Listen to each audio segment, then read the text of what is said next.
Tory Lanez just broke his silence in his first on-camera interview from prison, revealing never-before-seen evidence that changes everything. He claims this new evidence not only 100% proves his innocence, but also confirms Megan Thee Stallion has been lying the whole time. Now the question is, would this evidence eventually help free Tory Lanez, or would it be rejected like all the previous attempts? Today, we're looking at the new evidence Tory says will free him, and why the legal system continues to ignore it and is planning to keep him behind bars for another 7 years.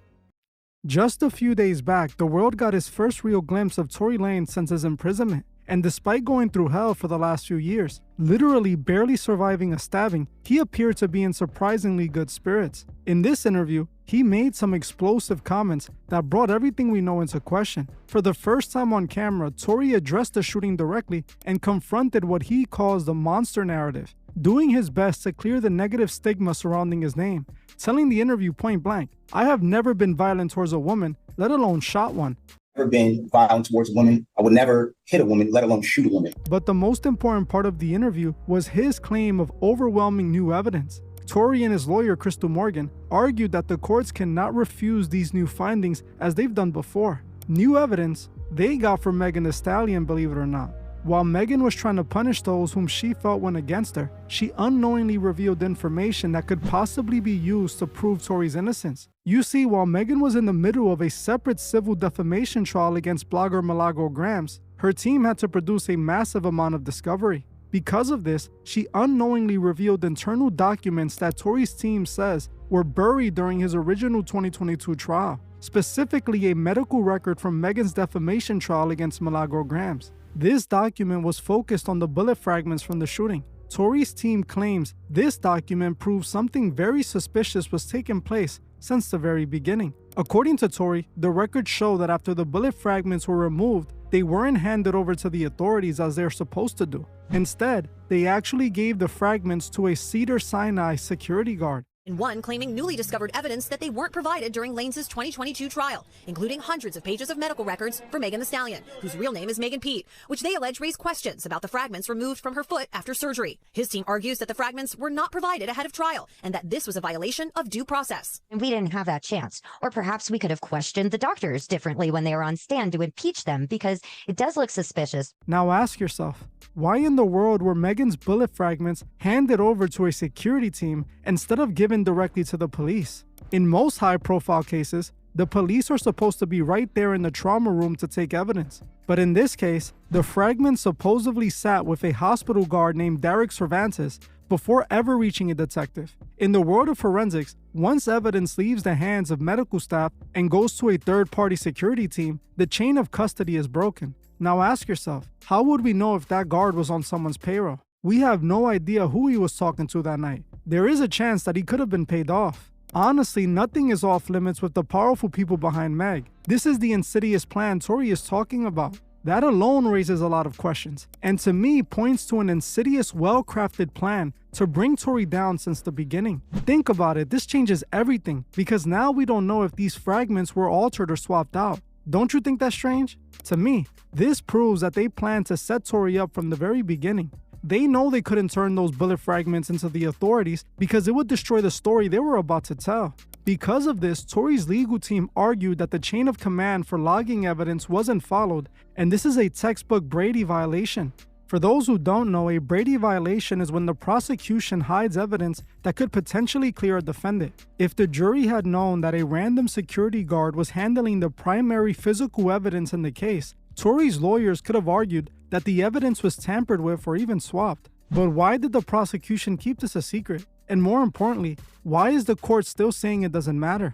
Not only that I was wrongfully convicted, but the amount of new evidence that has emerged since that trial, I think, has been overwhelming. Now, this is where things get really suspicious. You would think that once a document like this comes to light, showing a security guard handling evidence instead of the police, the court would immediately call for a retrial, right? I mean, we're talking about the chain of custody here. If the fragments were passed around by people who weren't supposed to touch them, how can we trust anything that was presented in that courtroom? That alone should have given him a well-deserved retrial. But here's the thing, when Tory's team brought this to the California Court of Appeals in November, the judge didn't just ignore it, they used a legal loophole to shut him down. Despite all the evidence Tory's team presented, they brushed it all off and called it a harmless error. Think about that for a second. The system is basically admitting that mistakes were definitely made, admitting that the prosecution purposely didn't hand over everything they were supposed to. Yet, we are supposed to believe that they were operating correctly, but then they have the nerve to say it's harmless because it wouldn't have changed the outcome of the trial anyway. How does that make any sense though? I think we can all agree that if the jury had known how the evidence was mishandled, it would have affected their perspective of how they saw that evidence. According to the judge, even if you take away the suspicious medical records, and even if you ignore some of the questionable evidence the prosecution used, they still believe the other proof was too strong. They're pointing at that jailhouse phone call where Tory apologized as the reason nothing else matters. But let's be honest here.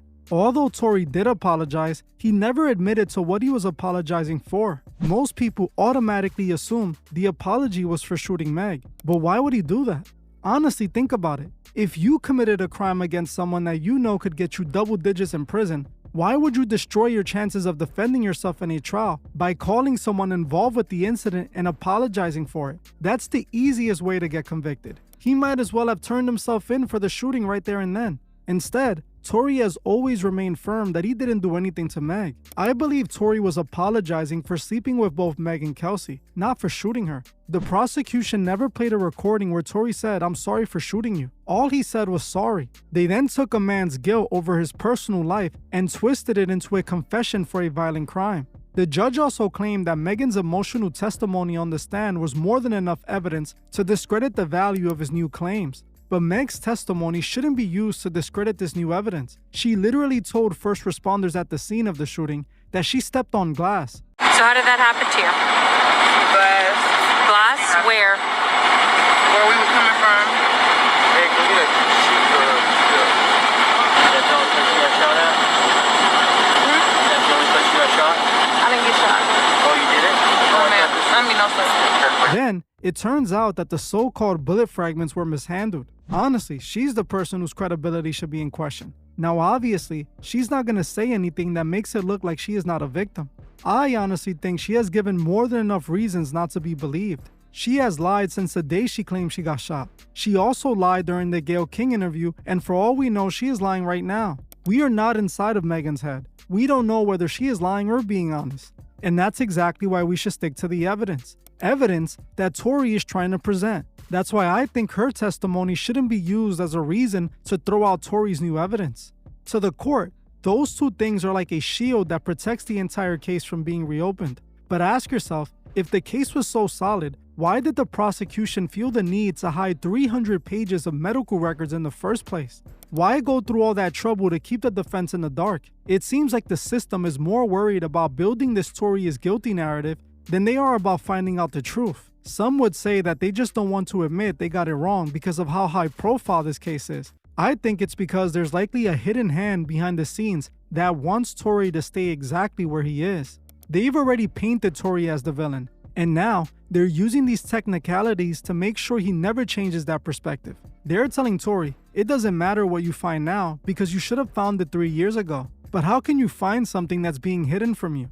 This is the reality Tory is currently in. He's showing us the receipts, he's showing us the inconsistencies, but the gatekeepers are doing everything in their power to keep the public from seeing it. But if you think the medical records were the only thing they were hiding, think again. We have talked about Tory's driver Jauquan Smith before on the channel. Since the shooting happened, people have been asking, where was the driver during the trial? Why didn't the one person who was actually in the car that night testify? Well, in 2024, Jauquan finally broke his silence in a sworn affidavit, and what he said changed the entire narrative. He claimed that he didn't just see a scuffle that night, he saw Kelsey Harris with the gun in her hand. He described a chaotic scene where Tory was actually trying to disarm Kelsey to stop her from shooting Meg, the exact opposite of what he's accused of. But just like everything else that proves Tory's innocence, this was never allowed in the trial. Not because he didn't testify, but because they didn't allow him to. Jauquan says he wanted to tell his story to the jury back in 2022, but he claims the district attorney never called them, and Tory's own legal team at the time decided for whatever reason to keep him off the stand. The court used this against Tory in their November 2025 ruling. They basically said, since your lawyers chose not to use him then, you can't use him now. But think about who benefits from the driver staying silent. If Jauquan was gonna say he saw the gun in Kelsey's hand, then it would have been reasonable doubt. Why would a defense team pass that up? It makes you wonder if there were people behind the scenes steering this whole ship. And then the whole DNA side of this is what Tory's team has been bringing up since day one. They're pointing to reports that says only 0.01% of the DNA on the weapon matched Tory Lanez. Think about that number, 0.01. In any other case, that would be called inconclusive at best or exonerating at worst. But during the appeal, the prosecution hit back with a 31-page report from Alex Spiro, Roc Nation's super lawyer, that argued that even if the DNA was inconclusive, it didn't mean it wasn't him. They're leaning on a 90% likelihood that the shooter was a male. But likelihood isn't certainty. We are gonna convict a man and steal 10 years of his life because of the likelihood of the shooter being a male? Come on, man, give me a break. This is a clear pattern we have seen since the start that we keep on seeing to this day. Whenever Tory brings hard facts like 0.01 DNA match or an eyewitness who saw someone else with the gun, the system counters with inconsistent evidence like the phone call or a vague DNA likelihood. They're using any and every method to bury Tory's attempt at redeeming himself. It feels like they aren't gonna let a little thing like DNA or an eyewitness get in the way of the story they've already told the world. Think about it. Megan literally sued a small blogger because she didn't want to take her side, a person who in the grand scheme of things truly has no influence. Yet, Megan aimed her sights at her and didn't stop until she was destroyed. This, to me, is just more evidence of a conspiracy to take down Tory Lanez. A conspiracy of what, you may be asking? To stop an artist who managed to break free from the record label's control at the height of his career. The labels couldn't have that. So no, I don't think it's a coincidence that although it seems like Tory has proven his innocence, the courts still see him as guilty. He's just an example of what happens when you try to stop the dance with the devil in the middle of the song. Well, I'm gonna end this one here. I want to thank you all for watching, and I'll see you guys in the next one.